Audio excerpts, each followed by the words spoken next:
여러분 메리 크리스마스. 메리 크리스마스. 매주일 인사 나눠도 늘 새롭습니다. 교회력으로는 성탄절 앞두고 4주 동안을 대강절이라고 합니다. 영어로는 에드벤트라고 하는데 그 어원은 라틴어의 adventus coming 또는 arriving 이라는 뜻으로 온다 또는 도착하다의 뜻으로 사용된 단어에서 유래되었습니다. 오늘이 4번째 주일이자 마지막 주일이고 다음 주일은 성탄절이자 성탄주일입니다. 25일이 주일을 맞이하는 날은 그렇게 우리가 흔치 않은데 다음 주일이 그렇게 날이 맞이하게 되었습니다. 여러분 다음 주에는 성탄절 예배를 기쁜 마음으로 온 가족과 함께 드리시는 그런 경건한 축제 예배가 될 수 있기를 원합니다. 하나님이 우리와 함께 하시기 위해서 하늘 보좌를 버리시고 이 땅에 낮고 천한 아기의 몸으로 오신 것을 기념하고 묵상하는 절기입니다. 이런 계절에 우리도 의도적으로 이웃에게 다가가는 성탄절이 되어야 하겠습니다. 옆 사람과 인사를 나누실 때 좀 어려운 얘기인데요. 인사 한번 나눠보시길 바랍니다. 제가 다가가겠습니다. 이렇게 한번 인사를 나눠보시길 바랍니다.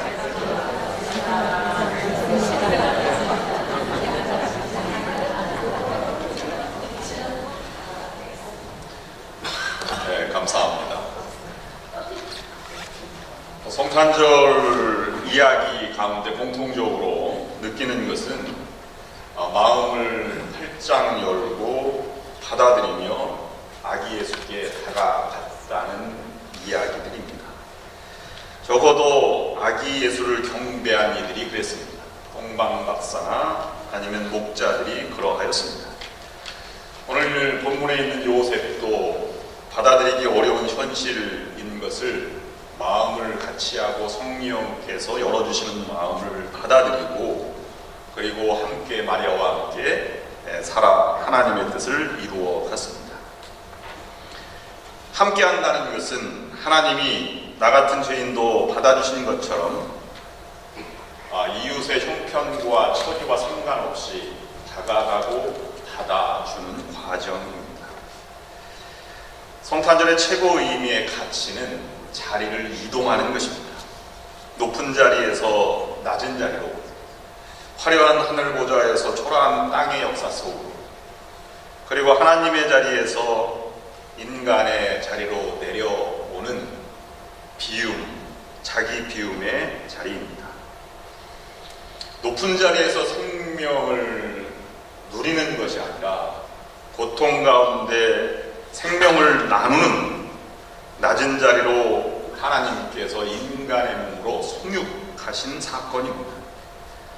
그러므로 진정한 생명은 높은 데에 있는 것이 아니라 낮아지며 나누는 것이 바로 생명입니다. 진정한 생명은 혼자 누리는 것이 아니라 말 속에서 힘들지만 함께 나누는 것임을 보여주는 것입니다. 오늘 성탄절 부유에 태어나신 예수님을 묵상하면서 생명이 낮은 자리에 있음을 다시 한번 깨닫고 그것을 묵상하는 그러한 성탄절이 될 수 있기를 원합니다. 본문 속에 요셉은 마리아를 아내를 삼고자 사랑하여 아내로 삼고자 했습니다. 그러나 떠도는 소문을 뒤로하고 또 약혼을 파기하지 않고 만삭의 몸으로 마리아와 호적 조사를 하기 위해서 나사렛이라고 하는 선조의 고향인 베들레헴까지 약 80마일 정도를 달려왔습니다. 그 당시 이스라엘을 지배하고 있던 로마는 주기적으로 인구조사를 했는데 그 목적은 2가지였습니다. 하나는 세금을 걷어들이는 문제 때문이었고 또 하나는 군대, 병역 문제 때문이었습니다. 유대인들은 이방 민족이라 병력에서 징집 면제가 되었기 때문에 오늘 성경의 호적 조사는 세금 문제 때문에 고향 땅을 방문하게 된 것입니다. 그런데 문제는 베들레헴 땅으로 사람들이 다 고향 땅으로 모여들었기 때문에 빈 방이 없었다는 것입니다. 아기를 자유롭게 해산할 수 있는 아늑한 여인숙 방 하나 구하기가 어려웠다고 하는 것이 현실입니다. 7절 말씀에 보면 어쩔 수 없이 아기 예수님을 낳아서 강보로 싸서 구유에 누웠다고 했습니다.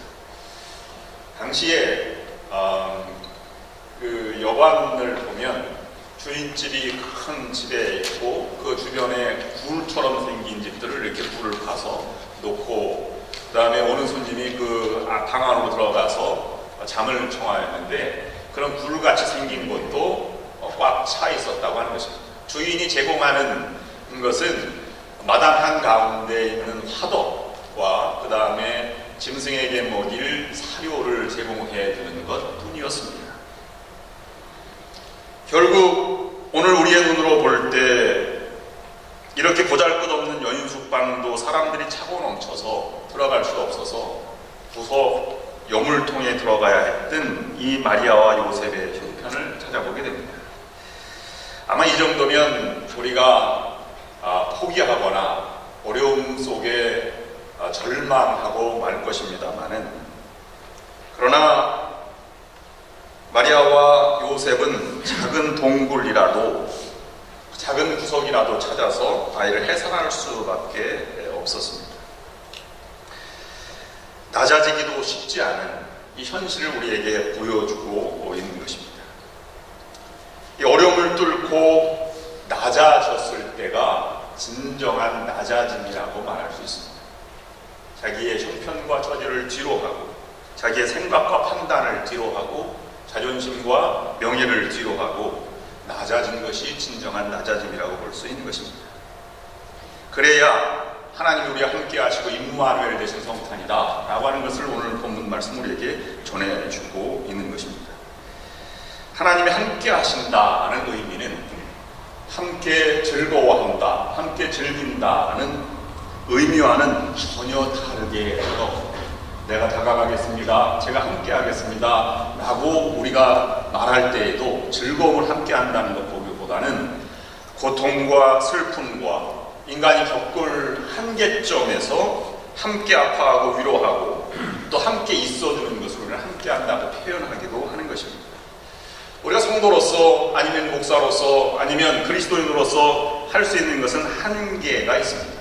그때에도 우리가 함께 하는 것이 중요한 것입니다.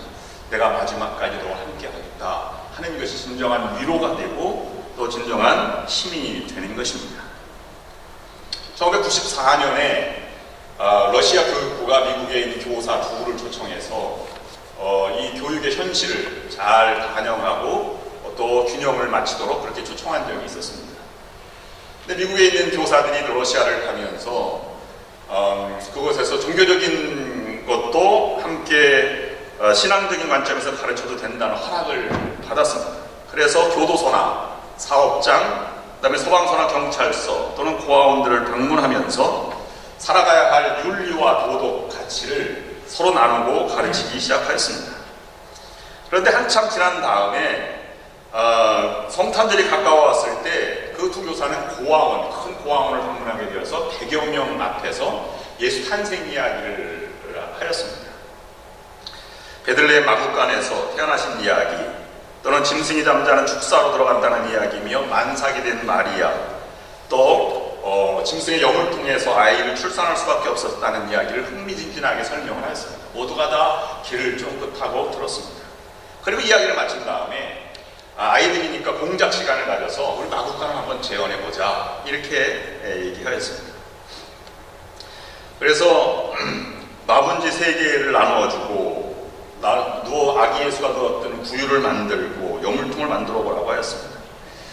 그 당시 물질이 풍부하지 않았기 때문에 놓여있던 노란색의 냅킨으로 잘라낸 정사각형 종이도 아이들에게 한 장씩 나누어 주었습니다.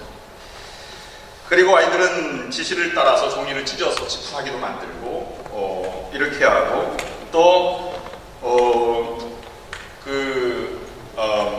나이트 가운, 패디 나이트 가운으로 작은 헝겊 조각으로 만들어서 이 보자기, 광고도 만들고 또는 가죽 제품 중에 하나를 뜯어서 인형처럼 만들어서 아기 예수를 이렇게 만들어 보라고 그렇게 하였습니다.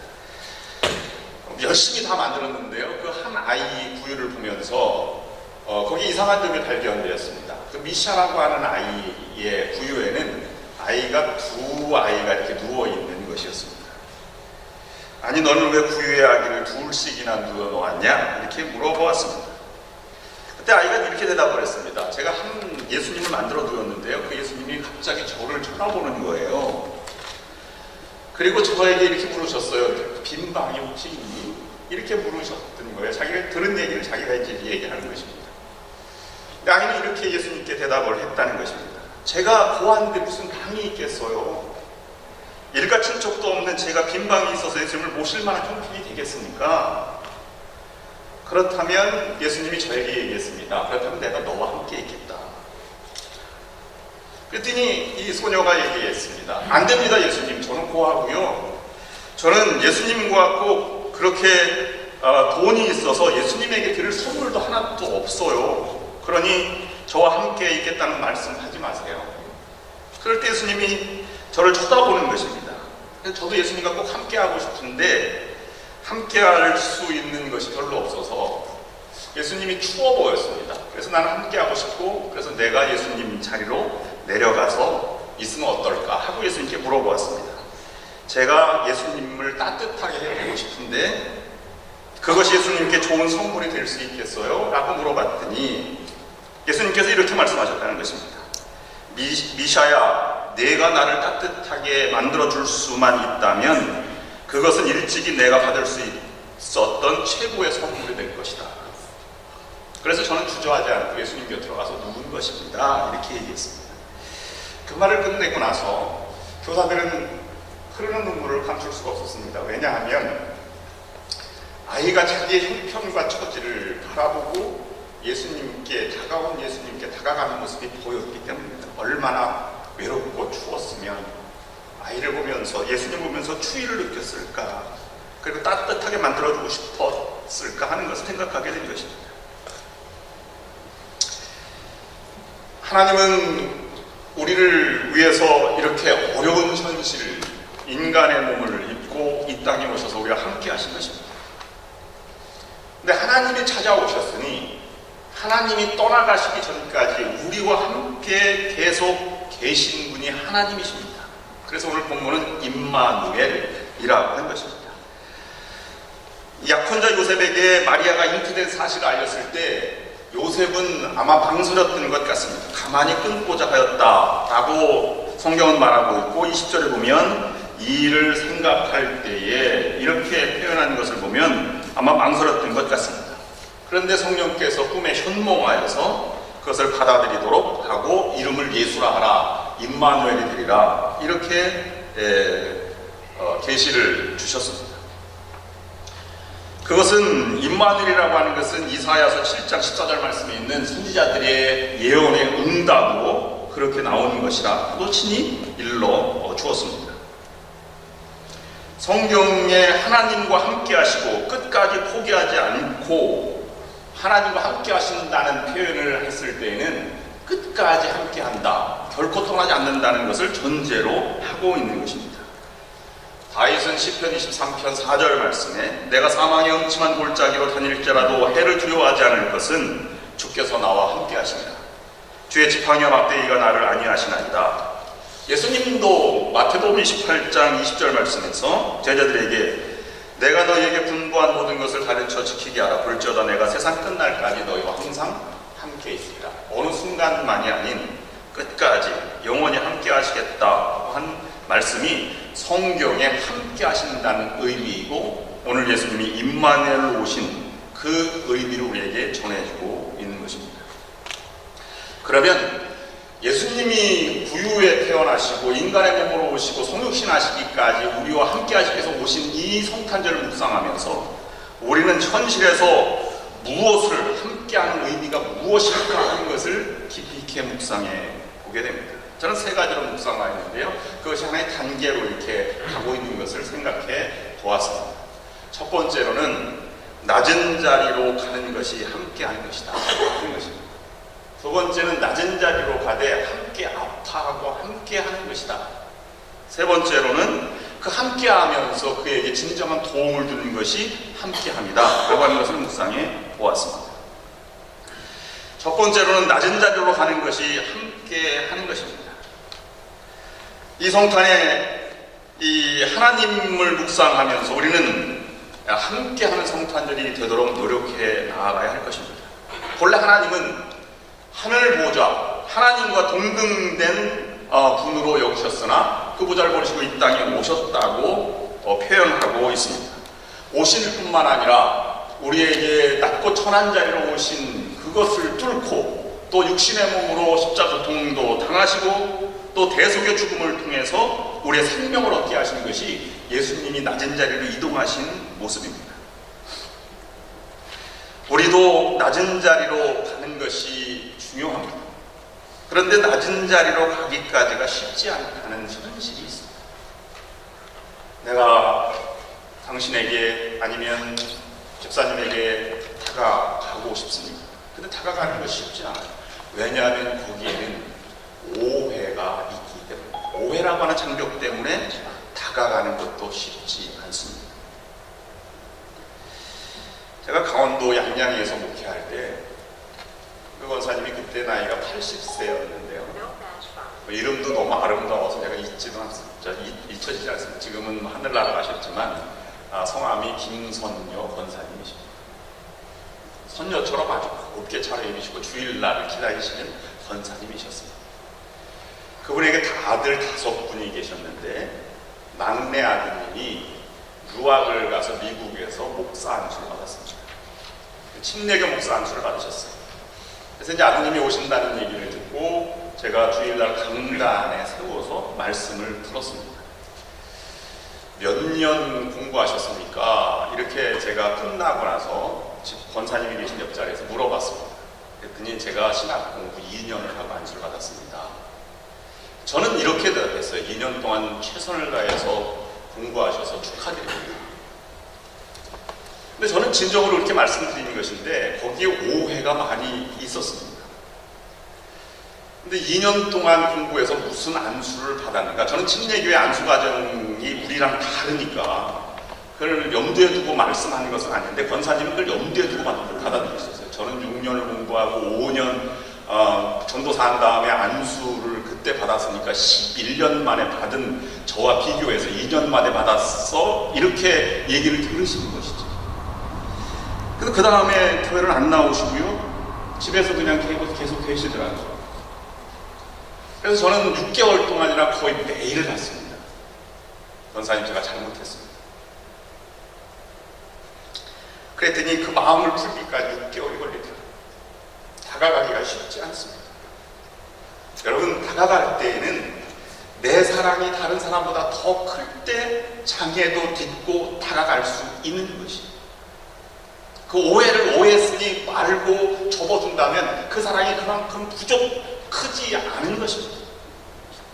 하나님이 우리에게 다가오기까지 말구에서 강보에 쌓여서 영을 통해서 인간의 눈으로 십자가 달려 죽기까지 우리에게 다가오신 모든 사람이 오해하고 미워하고 증오하고 십자가 못 박아 죽였어도 우리를 포기하지 않는 것은 하나님의 사랑이 그만큼 더 크기 때문입니다.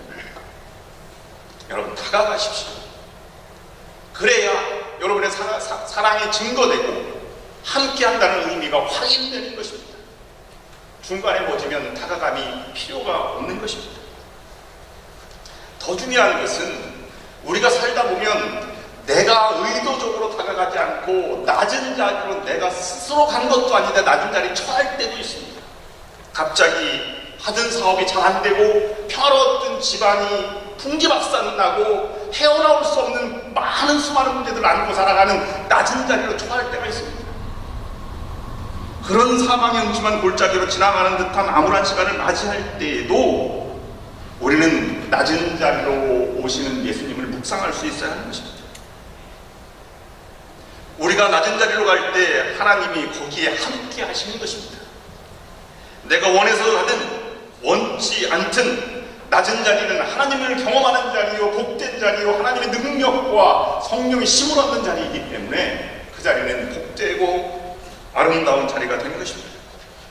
하나님이 함께 계신다면 말입니다.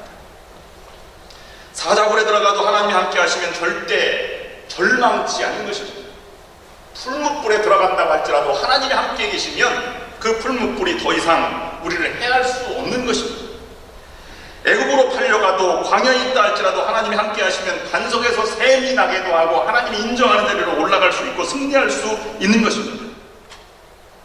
우리가 어려움에 처했다 할지라도 낮은 자리로 가게 하시는 하나님을 묵상하고 그 자리에서도 하나님께서 함께 하시는 그 하나님을 붙들고 나아가는 여러분들이 될 수 있기를 바랍니다. 하나님이 함께 하시면 이길 수 있습니다. 하나님이 함께 하시면 그 자리가 사랑과 은혜와 감격과 기적의 자리가 될 수 있는 것입니다.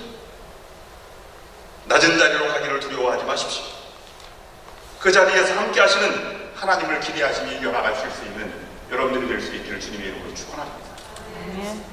두 번째는 마음으로 아파하는 것이 함께하는 것입니다. 마음으로 아파하고 함께한다는 것은 길고 긴 시간이 필요한 것입니다. 여러분 함께 있어도 불편한 사람이 있습니다. 마음으로 함께 아파하는 사람이 있다면 진정한 위로가 되는 것이 현실입니다.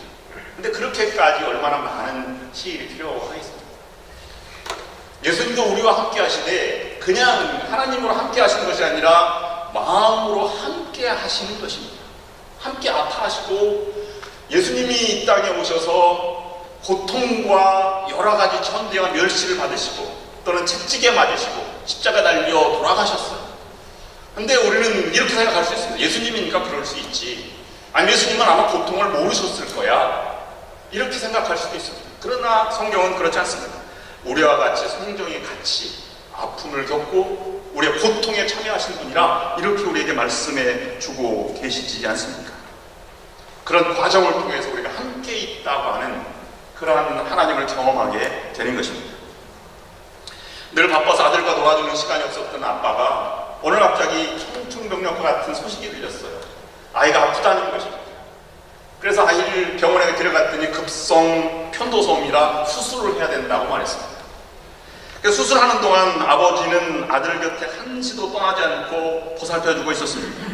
하루가 다 지날 무렵 이 아이는 아버지에게 이렇게 말했습니다. 아빠 오늘은 너무 기뻤어요. 얘야 수술해서 목도 아프고 힘들었을 텐데 무엇이 그렇게 기뻤니? 그랬더니 아이가 대답했습니다. 아빠가 온종일 저와 함께 계셨잖아요. 하나님 지금도 함께 계십니다. 성령으로 우리를 위로하여 주시고 또 말씀으로 함께 해주십니다. 그것을 임마누엘 되셨다 이렇게 표현하는 것입니다. 성경의 주요 사건은 성령을 통해서 일하시고 이끄시고 완성해 가십니다. 성령의 역사는 곧 임마누엘 되신 하나님을 우리에게 인도하시는 성령은 우리와 함께 하시면서 우리를 이끌어 가시고 또 섭리하시고 간섭하시고 다스리시고 도와주시고 인도하시는 분이십니다. 여러분 낮은 자리로 가시고 그와 함께 긴 시간 함께 아파하면서 함께 해나가면서 성탄의 은총을 함께 경험해 가시기를 바랍니다. 마지막 세 번째로는 도와주시기 위해서 함께 하시는 것입니다. 우리도 그러면 도움 받아들이는 것이 함께 하는 것입니다. 문제를 해결해 주는 것은 도움을 주는 것입니다. 많은 도움을 주지 못하더라도 그 작은 것이라도 씨앗이 되어 큰 도움이 될 수 있습니다. 그런데 도움을 주어도 도움을 받아들이지 못하는 사람이 있습니다. 사람들은 의심하기 때문에 부유에 누운 아기를 바라보지 않으려고 합니다. 세상에 그 부유에 누운 아기 예수가 어떻게 인생의 해결사가 될 수 있겠어? 라고 말하는 그런 생각하는 경우도 있을 수 있는 것입니다. 의심하기 때문에 사람들은 예수를 영접하지 않습니다. 그러나 2000년 역사를 보면 그 총칼로 도저히 해결하지 못했던 일들을 아기 예수를 낳고 천한 자로 오셔서 사랑으로 우리를 정복하신 예수님의 사역을 우리가 볼 수 있는 것입니다. 로마는 칼로 세계를 정복했지만 칼 때문에 망했습니다.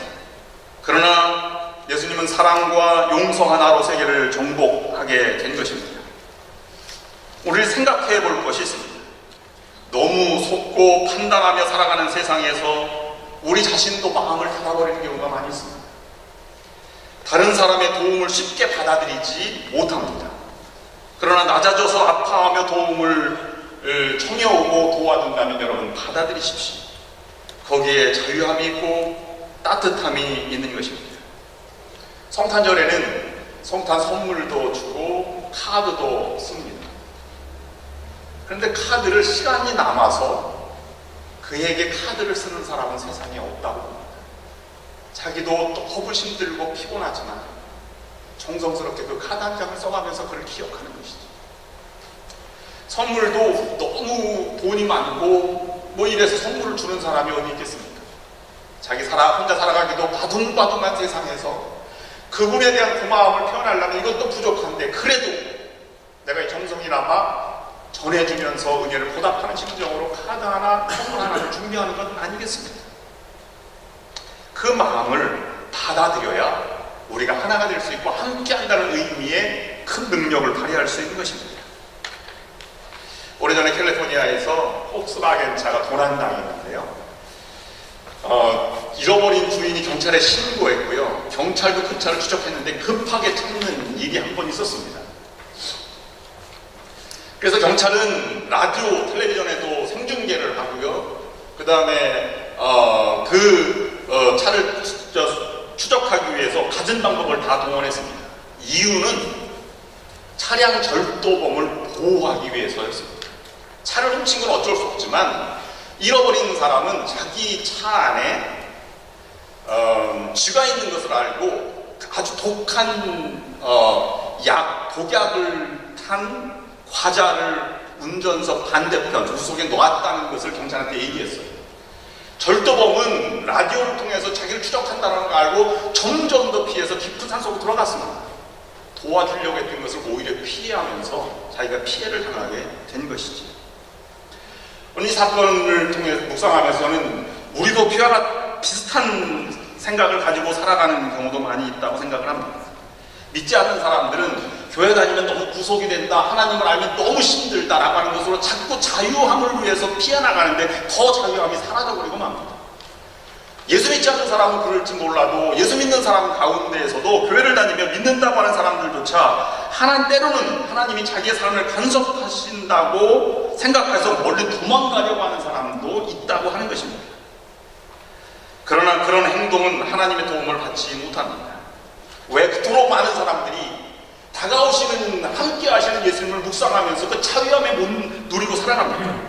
하나님을 잘못 이해했기 때문입니다.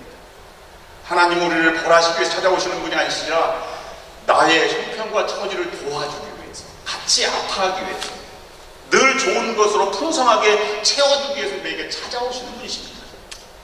그걸 받아들여야 자유함이 있고 풍성함이 있는 것입니다. 오늘 우리는 이 함께 하시는, 그리고 우리의 고통과 현실 가운데 함께 아파하시며 도와주시는 분으로 오신 예수님을 묵상하였습니다. 그 예수님은 우리가 떠나가지 않는 예수님은 항상 우리와 함께 계신 분이십니다. 천국에 이를 때까지 승리하도록 도와주실 분이십니다. 우리의 세상 사는 동안 실패하지 않도록 도와주실 것입니다. 사랑하는 성도 여러분, 이번 크리스마스에는 다가오신 예수님처럼 여러분들도 다가가신 여러분들이 되시길 바랍니다. 낮은 자리를 가기를, 장애를 입고 그곳에 가시길 바랍니다. 긴 시간 함께 합탕하면서 진정한 도움이 될 때까지 함께 하시고, 또 그런 믿음으로 주님과 함께 승리하는 여러분들의 삶이 될 수 있기를 주님의 이름으로 축원합니다. 기도하시겠습니다. 하나님, 함께하기 힘든 세상 가운데 살아가고 있습니다.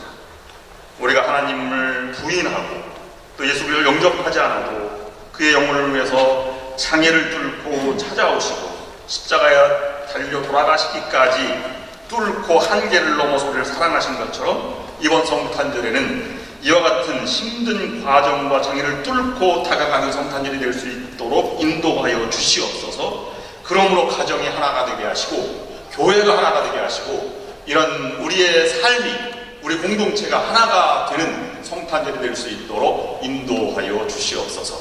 예수 그리스도의 이름으로 간절히 기도드립니다. 아멘.